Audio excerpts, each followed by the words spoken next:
Welcome everybody to Service Drive Revolution and your Friday drive-by. A little something to think about. So we have two great conversations we're going to have today that are answers to questions from our Facebook group. So one is about what to do with two advisors that don't get along, and the other one is how do we prepare for or overcome the winter months when things slow down, right? Great questions. So this question was actually posted today, and one thing that I think is very funny, and it was posted by Dennis, is he said, how is everyone handling the February blahs? Dennis, it's March. You posted this today, it's March. We found that every year we have a drop off in February into the first part of March. Are there any tips on increasing sales, or is this just we must live with? So great question. Here is how I think about this and approach it is if you look at a year, it's a 12-round fight. There's 12 months in a year. And we know, depending on our location, that there is seasonality and there are peaks during the year and there's drop-offs during the year. So it's all about planning. It's all about planning ahead. So 6 months out from knowing that it's going to slow down in February and March, I would be telling everybody that that's a great time to take a vacation. Now, I remember growing up in Seattle, I would have to remind myself in February, hey, it's not too bad. You're not going to die. There's no reason to be so depressed. This is the conversation going on in my head. Because I would get super depressed because I hadn't seen the sun in 6 months. And by the time February rolls around in Seattle, it's just been raining and cold and dreary for so long. So what I started to do is I started to take a vacation in February.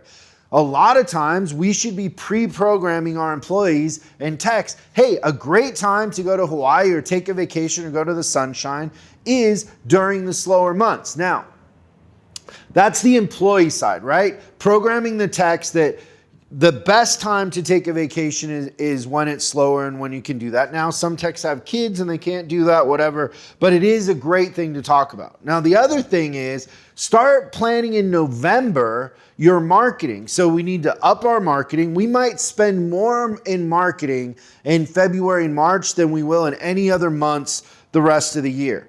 We need to market. We need to go pick cars up. We need to call customers that are inactive, that are due for service, and remind them that they haven't been in. We need to dramatically up our efforts to get customers in the door during those months, but it starts in November. You can't just decide in February, oh, hey, it's slow. What should I do? This is something you want to plan.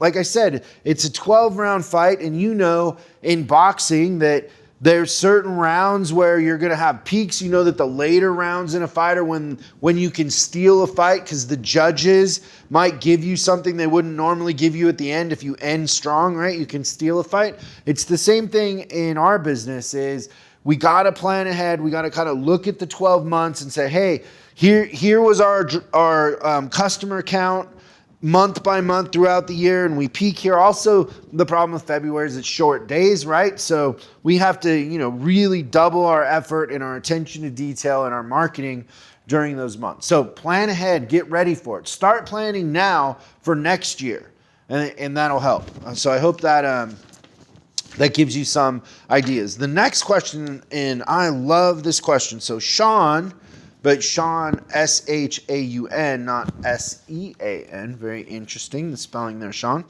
I have a brother, Sean, but he spells it the other way.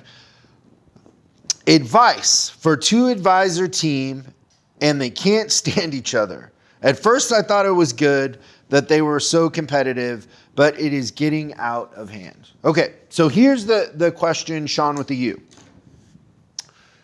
What are the most important outcomes of our business? Profit and the customer experience, right? And they go hand in hand. If we have a great customer experience and we price things right and we're good at managing all of that, we're going to make a profit. And customers are going to come back, which lowers our marketing cost, increases our retention, and it's an overall healthy business. Now, wherein does it say that we have to get along? We don't. I think that one of the things that happens in leadership is that we, for some reason, feel like average, everybody getting along, everybody feeling good, everything being lined up, no change whatsoever, no emotional pressure, no drama equals success. But the truth of the matter is success usually comes out of strife, pain. Liken it to going to the gym. If you go to the gym and you want to get in shape, you're going to have to change your habits, which is going to be uncomfortable. You're going to have to work out and you're going to be sore. You're going to have to get up when you don't want to get up. You're going to have to be consistent and dedicated to it. You're going to have to learn new techniques because your body's going to plateau about 3 months into it. And so your cardio and your weightlifting that worked before isn't working anymore and you're going to have to change it up. All that stuff is a pain in the butt. And it's the same thing with businesses. In leadership, we judge success by how well everybody's getting along. But the truth of the matter is, I judge success by how well the customers are taken care of and our profitability. And I don't care if people get along. I really don't. I'm going to create a culture where the customer is the priority and performance is the priority. If you can take care of customers and you have a passion for taking care of customers and you run a good business, you have, good numbers, good measurables, and you perform, I don't care if the two advisors get along at all. That's more of an internal need for you that maybe you're a middle child and your siblings fought and you don't like fighting and you don't like that sort of emotional pressure and chaos. But the truth of the matter is, it doesn't matter. It's irrelevant. Tell me about your numbers. Tell me about the performance, right? I find that the leaders that are the least effective are the ones that don't have anybody that hates them. Let me say that again. The leaders that are the least effective are the ones that don't have anybody that hate them. So if you're a leader, you want people to love you. You want people to walk through a wall and die for you. That's important. And the more people that you have that will do that, the better. But the people that are indifferent are the ones that are going to kill you. You're better off to have them hate you than to be indifferent. Because that fuzzy, average, middle, non-emotional, non-inspired, non-performing is the death of you as a leader. So I would much rather have two advisors that didn't get along that are performing, and I would get over the way that I handle it and I process it, because you can change the way you see it. You can change the way you react to it, and you'll find that if you elevate yourself a little bit, you can harness their dislike for each other into performance, into passion for the customers, right? Because there's nothing easier. Like, I don't know how many times I've gone into a dealership and we have this software, right? Where service advisors are competing against each other across, our coaching group. So let's say I go to a Ford store in, Alabama, and they're in our competition, and there's a Ford store in Texas. I will tell the advisor that is the highest performing one in Alabama that the guy in Texas said something about his mom or said his girlfriend was ugly or something, but I will purposely create some sort of tension between the two to make them compete against each other. And then I'll do the same thing in Texas. I'll say, I was in Alabama and I was telling them, about your numbers and blah, blah, blah. And I will somehow create friction. I'll do the same thing with managers because it's fun. It's fun when you have something to shoot for. It's fun when you're paying attention to your performance and you're giving it a lot of energy. Because all I'm doing right there is I'm putting their energy and focusing their energy on their performance. And when their energy is focused on it, they're paying attention to it, they're driving it, they're trying to improve it, and performance is growing and getting better, right? Because they're trying to beat somebody that they perceive as an enemy or competition. So I would say it's a gift. It's a very long-winded answer, but we kind of went around the cul-de-sac and we came back.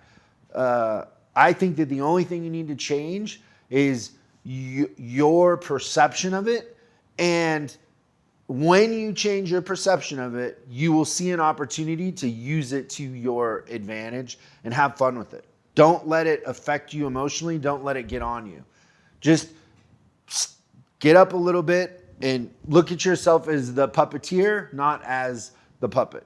So great stuff. If you're not in our Facebook group, I would encourage you to go to Chris Collins Inc. on Facebook and request to get in there, but there's some great conversations. I made a couple of videos today that I only posted in there, but some of the questions and the conversations are very intimate and sincere, and the community that's going on there is really fun and exciting to witness and be a part of it. So if you're not, I encourage you to go there, ask to be accepted into the group, and I will see you in there. So fun stuff. Thanks so much for posting these comments, Dennis and Sean with the U, and everybody have a great weekend, and I'll see you next time on Service Drive Revolution.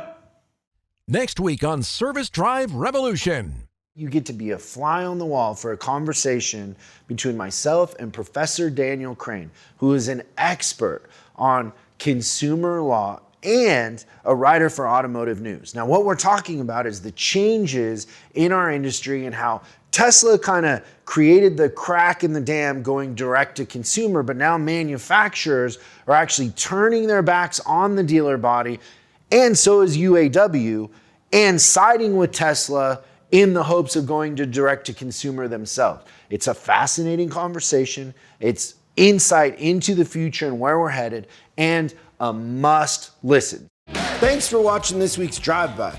I hope we gave you something to think about over the weekend. We're uploading new stuff every day, so make sure you subscribe and click the bell icon so you don't miss out. If you have a question you'd like us to answer on the show, call 8333-ASK-SDR and we'll answer your question on the show. That's 8333-ASK-SDR.